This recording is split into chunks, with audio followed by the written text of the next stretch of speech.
Hello, tea family. How are you today? Welcome back to our tea time chat. As always, if you have questions, especially since today is our big question and answer, please put them in the chat or the comments, as well as please feel free to share what you're drinking for teas. Or even if you're not drinking a tea today, that's okay. Please share that as well. Um, we are going to start off right away. We're going to start off with our mocktail. And we have a name for it this time. Normally we leave that up to you and then I have people message and things like that. But we are going to make an Earl's Garden Martini today. So complete mocktail, although I will tell you how to turn it into a cocktail if you're really interested. Um, but this is a takeoff. I have my recipe right here, so I have to keep looking at it. It is a kind of a takeoff on one of my favorite adult beverages that I don't imbibe in very often, and that is a lavender lemon drop martini. Um, I prefer when they're made with either gin or vodka, usually vodka. But this one is a complete mocktail, no alcohol, and we are going to start with Earl's Blend. Now, this is not a Earl's Lady, which has the lavender already in it. We are doing something different. We're just doing a straight Earl's Blend. So this is a black teas and it has bergamot in it mixed in. And for those that aren't familiar with bergamot, that is a type of orange or in the orange family, and they use a lot of times you can either use regular bergamot or you use a bergamot oil extract or extracted oil to make Earl Grey, Lady Grey, those kind of things. Earl's Lady or Earl's Blend teas for us. And so what I did earlier is I went ahead and I brewed up a cup. Now I brewed this a little strong. So what does that mean? That means instead of brewing it for 3 minutes, I brewed it for a little bit longer. You could also do it a different way. If you wanted to brew it a little stronger, you could add a little bit more for your water. I just had a little bit of extra time today. So I'm going to start with that. Except first, my handy dandy assistant did a phenomenal job today of getting me ready to drop ice and have little tongs and everything on this wonderful Father's Day. And so we're going to start. Now, what I did do is I took our Earl's Blend, and like I said, I brewed it a little bit strong, and then what I did was I let it cool, so it's actually pretty cool now. Now, I'm going to put about 2 ounces. My martini glass is not huge, so I don't need a lot, but there's enough to make more right there. And so I have ice, and I just added my Earl's Blend that I brewed a little strong and then let cool. And then I am going to add, okay, so this one I want to talk about for a second. I don't know if you go, yep, there's a lot of light there. Okay, if you see a really thick syrup, that is a homemade lavender simple syrup. And all I did is I took a lavender extract. We do make our own extracts here, so I made just regular lavender extract. I took about 3 drops, literally, of that. 1 tablespoon of sugar. Now, for this, I actually we have some organic, completely non-GMO, unprocessed cane sugar. And so I took 1 tablespoon of that and 1 tablespoon of water and 3 drops of our lavender extract. And then I just warmed it. I did not boil this, but this is how thick it is. If I had boiled this just a little longer, this would have easily made it into a nice cane syrup. And so there's a nice little way. Boil it down a little bit more and you can have a lavender syrup for your waffles or your pancakes or anything like that. So I'm going to go ahead and I'm going to add about 2 teaspoons. Again, I'm not wanting a ton of sugar here. I really want some of the lavender flavor from the lavender simple syrup to balance some of the flavors And that's why it's really, really popular with the Earl's Ladies blends and things like that, and London Fog lattes and things. That lavender really blends and complements the Earl Grey teas or the Earl's Blend teas so well that it's very, very popular. So, what we did is we're going to use a little bit of that. Now, if you know, we have fresh basil, and this was literally picked about lunchtime, so about, well, no, probably 5 hours ago. About 2 o'clock, excuse me, so 4 hours ago. And what I like to do is I love the idea of some fresh basil. Uh, oh, that smells so good. One of the reasons why I like to use basil in some of these drinks is it adds just a little bit of an herb, but basil, it typically is a sweeter herb, so it's not you're not really adding a lot of bitterness to it. So I typically will break it up, and then I'm just going to kind of rub it together a little bit and drop it in. My hands now smell like basil. Diane's over there drinking Harmony. Diane's drinking Harmony, yay! It's a perfect day for Harmony here. Okay, now this is just a ginger ale. I'm going to open it. I'm always afraid they're going to like explode, and that would be really bad with all the computers and stuff right here. I'm going to add probably an ounce of ginger ale. Now, I really want that ginger, and if you love ginger, you don't be afraid to add a little bit more ginger in here. Just some, not ground ginger so much as I would use some fresh ginger and just add a little bit in, move it in here so that when you shake it, you are good to go. But get a microplane grater. Yeah, you could do a microplane grater, but very carefully. That is very cold now. See if I can do it without making a mess. That's always the question. Nope. No. It dripped a little bit, but didn't make a huge mess. Now, we will take this. Now, I do not have a garnish today because the only garnish that I would have had, to sneak it a little bit, the only garnish I would have had really didn't go with the flavors. I have some fresh strawberries in my fridge. If I was going to purchase a fruit to do this, I would love to see a little passion fruit or pomegranate. Really, the passion fruit would go really well. Passion fruit is one of the fruits that brings out full flavor of an Earl's Blend. So, there we are. You could do like a blood orange or an orange. I wouldn't necessarily, don't necessarily want my whole desk getting wet. I wouldn't necessarily go with anything. You could also do citrus. You could do a lemon. You could do a lime. Anything on that end. But, cheers. A banana.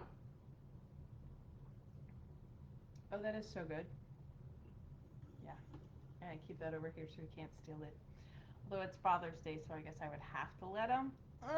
I don't know. I don't know if I can let him steal it on Father's Day. This is really good. So light, refreshing. You get, because you shook it up with the ice, you're not getting a lot of carbonation, so it's not a carbonated drink, so to speak. But you're getting definitely the Earl's Blend tea with some ginger, and then it has that lavender finish and just the right amount of sweetness. It's not over. This one is definitely not overly sweet. Okay, so one of the things that I will say is that I'm going to go over the recipe one more time for those that missed it. All I did is I pre-brewed a cup of Earl's Blend. I made it a little bit stronger than normal. I have 2 ounces of that I added in over the ice. I did 2 teaspoons of some homemade lavender simple syrup using lavender extract. Then I did about 2 ounces of ginger ale. And then I had 1 basil leaf that I had broken apart and then crushed up. And I have to say, I do get that basil Earl's blend is just a really nice combination. I know it's not the first time I've done it, but it is so worth it. And then that's it. Now, if you're gonna make this a cocktail, you can even make it another mocktail. They have non-alcoholic gins. You could use that instead of your ginger ale. But then I wouldn't have put the basil in that point. I would have probably put more basil in, and I would have, almost like a mojito when you really muddle it, I would have added more.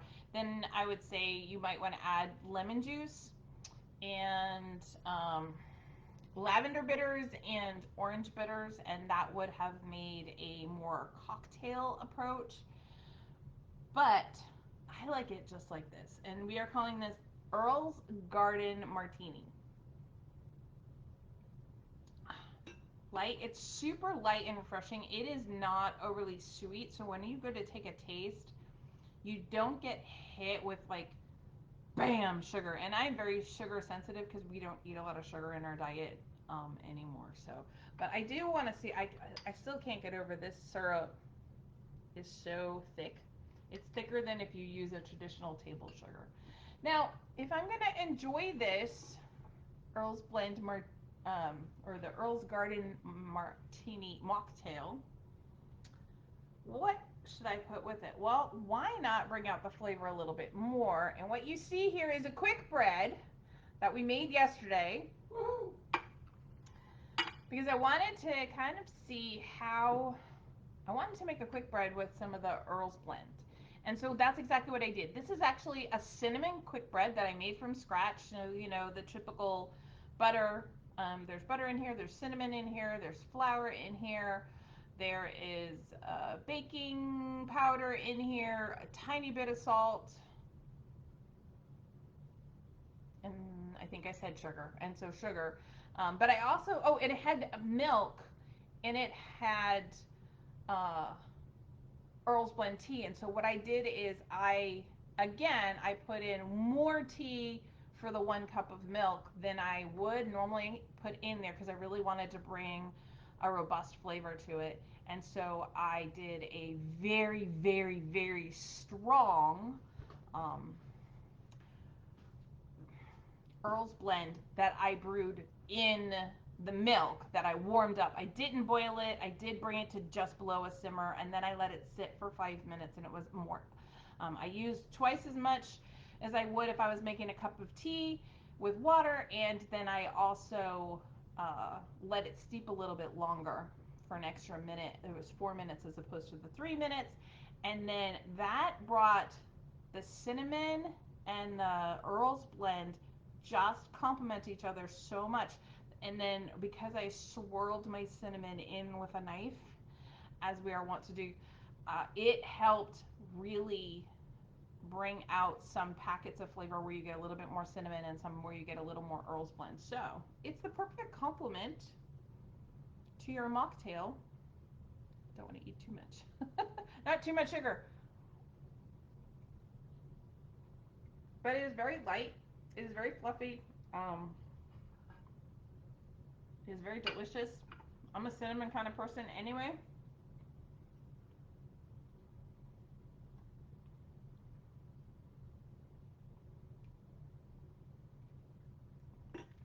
Wow, I really get Earl's Blend, and the lavender is even more complementing with the sugar, with the cinnamon. Excellent combination. I highly recommend it for the next time you want to snack with your friends. Um, if you're interested in the recipe for the quick bread, let me know. I will just reach out to me, comment or message, and I will be happy to share. So this big week is also what we're doing. We wanted to make a mocktail because we are going to be answering questions, and I have them over here, so forgive me. All right.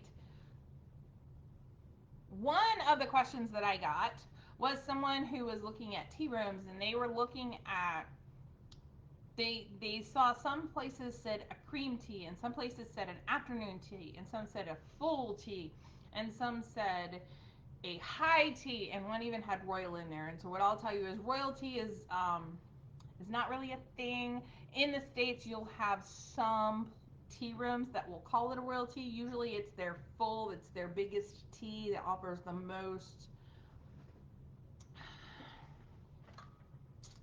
Ooh, boy. Course. Thank you. There's the word that I was looking for. It has the most courses and the most options for food, and they add a champagne to it. So you're not only drinking tea, but you're drinking champagne. But a cream tea is typically between 3 and 5 p.m. So it's kind of an early afternoon. It is comprised of your hot tea, your scones, and either whipped cream if you're in the States, or that Devonshire clotted cream if you're elsewhere, or a more traditional one, and the jams and preserves. And that's it. You're going to have pretty much just kind of scones and tea. It's a scone tea type of thing. So that's a cream tea. Now, an afternoon tea is a little bit different. An afternoon tea is typically from 3:30 till about 5 o'clock. It is what we think of as a traditional full tea. This is the one where you have the different layers of your tea tier tray. Where the very bottom one you're going to have sandwiches. You'll have cucumber sandwiches, or you might have those kind of savories. Lots of tea sandwiches. I mean, my goodness, there's so many. And then the middle layer is going to be like kind of your cream tea. That's going to have your scones or your biscuits, traditionally scones, with your preserves or your jams and jellies, and your clotted cream or whipped cream if you're in the States. And then the top tier is that small tier where you're going to have, you could have fruit, but you're more likely to have like a bite of a chocolate bonbon, or little special bite-sized, very high-end desserts. So that is what it is. That was definitely for, when it came to being, afternoon tea was for the upper class, because they would sit and they would have that break during the day, and they would have this full tea, and it was very fancy. Okay. A high tea, which in the States we would want to say, well, that's even more than an afternoon tea. Not true. A high tea is actually later in the day. It is anywhere from 5 to 7 p.m. It was primarily for the working class people, and therefore it was much heartier in the approach. They would have meats, meat pies, fish, potatoes, egg dishes, different things like that. It was heavier, almost like what we would consider supper type food that they would have from, say, 5 to 7 p.m. And so that's the difference between those teas. So one of the things you're going to have to watch, though, is as you go to tea rooms, or if you go to different places, you really need to be careful. Look and see what they include, because most people will say a high tea, and they're not, that's what they call it a high tea, but really they're serving an afternoon tea. So you're going to have to watch. Those are what the terms actually mean and actually stand for, but every tea room does it a little bit different. Okay, I do have a Father's Day. It's Father's Day, so a happy Father's Day to all our fathers that are also tea lovers, and our fathers that are not tea lovers too. And this one is a grandpa style. So somebody actually reached out and they're like, so what is a grandpa style brewing? Okay. So traditionally when we brew tea, we put the tea leaves in the hot water and then we remove them, because remember, otherwise we're going to build up tannins, and that's going to make things very acidic and bitter, super bitter. Tannins are very, very bitter. So what will happen with a grandpa style brewing is you actually put the tea leaves in the cup, and then you pour water in, and then as you sip and drink, you continue to, how did I put it, you keep topping off with the water. Now the water tends to be not as hot for a grandpa style, because you're drinking it right away, and that way there is enough fresh water going in that it's not producing tannins in the same water, so to speak, and so that's why it's not as bitter. But that is actually what a grandpa style tea is. Great question for Father's Day. Okay, are we having any other questions, handy dandy assistant, in the chat or the comments? Let's see. Let's get my glasses on, my bifocals. Hold on. Nope. Okay, oh, that is just so good. Okay, I had the other one I had is, can I drink my tea if it's expired? And here's where I'm going to say, You need to make your decision as to whether or not you want to take a chance. Would I? I'm not going to say no if it's just tea leaves. There's nothing else included. It is literally just the tea leaves. It's been properly stored, so no sunlight, no heat exposure, no air exposure, etc. If it's been stored really, really well and it's just tea leaves, I would say then I wouldn't say no. I mean, you are going to definitely have a loss of flavor on that one, a significant loss of flavor. Now, I absolutely will say no if it has any kind of dried fruit in the tea. This would include, even if it's freeze dried, like we freeze dry our fruits, we have an expiration date. We're very clear about that. Usually, freeze dried fruits, we recommend 6 to 9 months, but you can stretch it to a year. It is okay. We've had it, we've tried it because we freeze dry them. If they're just dried or dehydrated, absolutely not. I would go like 3 to 6 months. We get a lot of people that have a lot of teas in their Yeah. houses. One of the things we get at a lot of the events is people that come up to us like, I've got key teas in my cabinet from years ago. And we're like, oh, you might want to either drink them or get rid of them. They might not be good anymore. But That is question. also, if it looks moldy, if it has any kind of funky smell, do not drink that tea. Do not drink that tea. So we have a question. Yes. What? Is there a difference between sun tea and cold brew tea? Okay, great question.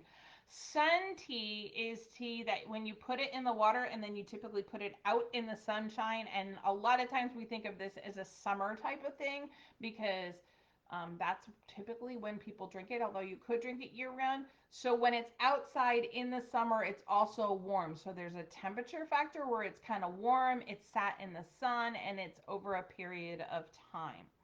Then the tea leaves are removed and it can be cooled off or poured over ice. So that's how you make a sun tea.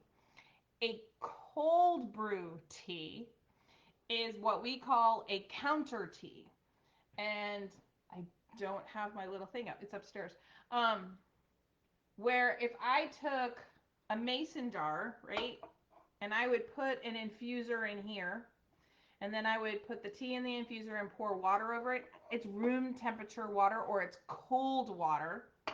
And then I'm going to let that sit, and it's spending time, but it's spending time in a cooler place, kind of like room temperature or cooler. A lot of times people will have cold water that brews into here, or they'll put it in the fridge. If you have a machine that cold brews, it's going to be brewed, going to have cold water infused in the tea as opposed to putting it in there in the infuser and like putting it in the fridge or something like that. So the tea will taste slightly differently depending on how it's brewed. When it's brewed hot, the flavors are able to be extracted better. And when they're not, and when they're cold brews, it is slightly more muted, but they can bring out different flavors because of the temperature of the water. So, And how much tea would you use in the mason jar? well, I know this is going to sound funny. It sounds like I never want to answer a question. I do. Let me do this. Okay, so if you're talking a pint jar, I'm I'm talking a quart jar, my measurements are the same. I do 2.5 grams per cup per 8 ounces of water. So if this is, there's 2 cups in a pint, right? Yep. If there's 2 cups in a pint, I always have to look it up. There's 2 cups in a pint, I would put 5 grams or two teaspoons of tea per 2 cups of water. So 1 teaspoon or 2.5 grams of tea per cup. If you have a bigger gallon container, I want to say that there's 16 cups in a gallon. Yeah. Is that right? It's funny is because we do these numbers frequently because when we go to events, we'll do up like a gallon of tea or 3 gallons of tea of different flavors. And so we're always like, okay, so how many cups in a gallon? So I would put in literally 16. Now, if we are doing a hot brew for our mason jar, I would then, I'm going to do the appropriate amount because we can rebrew the tea. But usually we make it straight up fresh, and so 16 actual teaspoons, not a measured teaspoon, but actual teaspoons are 16, 2.5 grams, 16 times 2.5 grams, however many grams that is, of tea per gallon. So hopefully that helps. I'm looking it up on my adding machine. So that would be 40 grams. If you were doing a gallon of water, it would be 40 grams of tea. Good question. Proportions are always important because people always want to make sure that they can recreate the tea that we've made. And it's funny because they a lot of times get really nervous about that. We're like, listen, 1 teaspoon, we'll have the teaspoon like that, or 2.5 grams per 8 ounces of water. That's our ratio. That's exactly what we do. How we tell them the temperature for the water. We tell them how long to brew it. It should come out exactly like it does for us. So.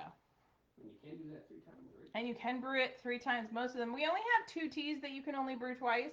So you can get 3 things out of your sun tea.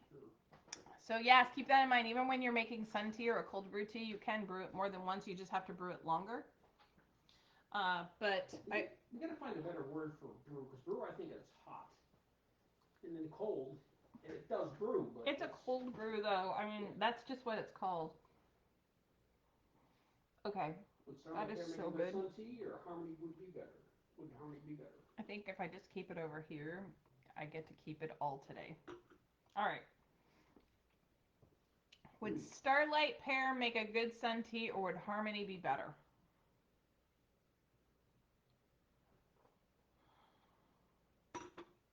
Well, I will tell you, we've done them both as sun teas.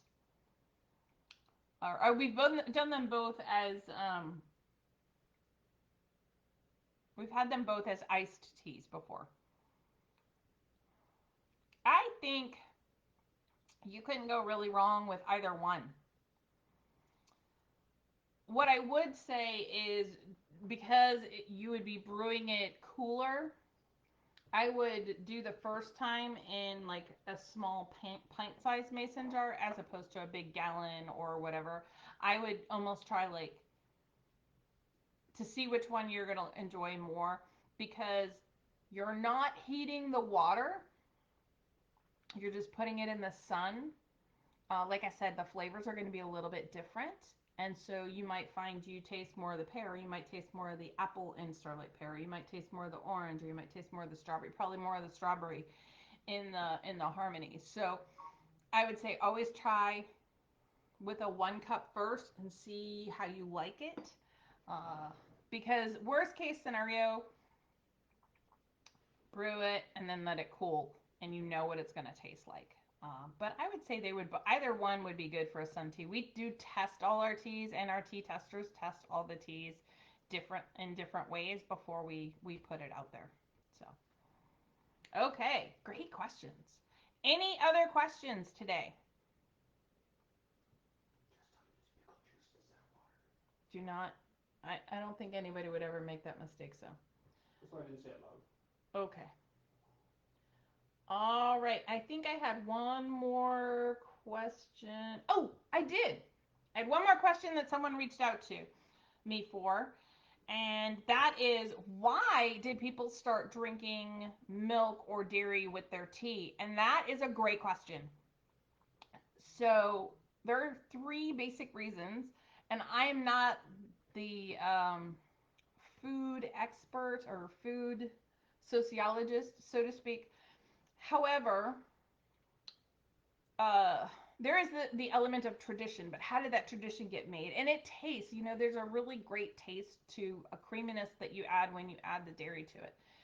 But I think the tradition came from the fact that milk really does a great job of neutralizing the tannins in a tea, and therefore the tea's acidity is reduced, and so it's not as bitter or acidic on the stomach. So it's a lot easier on your stomach to drink a decent amount of tea, as opposed to like coffee and tea if you drink it in excess. But like coffee especially, it's very acidic on your stomach, and why a lot of people start to have problems when they're drinking a lot of coffee, because they're like, oh my gosh, my stomach, it's kind of too acidic for your stomach. Well, the same thing could happen with tea. If you have to drink more of it for it to happen.